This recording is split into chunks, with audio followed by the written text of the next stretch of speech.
On commence le bulletin avec les restrictions d'Ottawa en lien avec les travailleurs étrangers qui commencent à se faire sentir pour certaines entreprises de la région. Et Olivier Amos, là, au restaurant Mike's, on fait face au pire, là. Absolument, Anthony.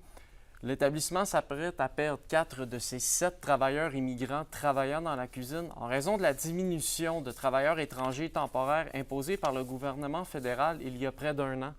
Le renouvellement de leur permis risque fortement de leur être refusé en vue de cet automne, alors que les entreprises comme Mike's peuvent compter sur la moitié moins de ces travailleurs.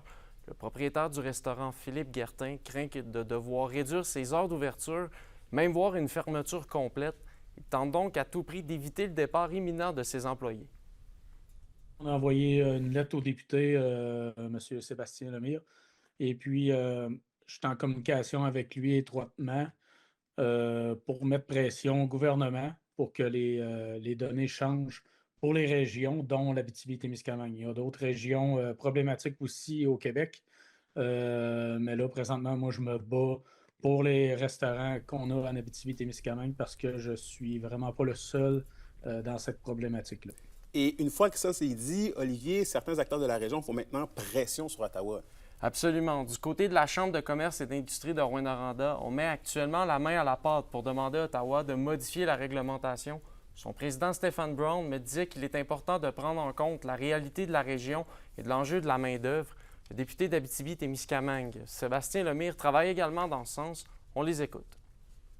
Les chambres de commerce, présentement, on travaille en collaboration avec les autres chambres de commerce et d'autres organismes là, pour faire des demandes au gouvernement. On veut pas contourner les règles, mais on veut que ce soit assoupli. Le Bloc a fait cette demande-là pour un moratoire de 3 ans via notre porte-parole, qui est Alexis Brunel-Duceppe, député de Lac-Saint-Jean, donc qui est bien au fait de la réalité des régions du Québec. Est-ce qu'on est capable de faire des exceptions, des clauses grand-père pour les régions du Québec, particulièrement celles de l'Abitibi-Témiscamingue, dans des secteurs clés? Je pense qu'il y a moyen de réformer en conséquence.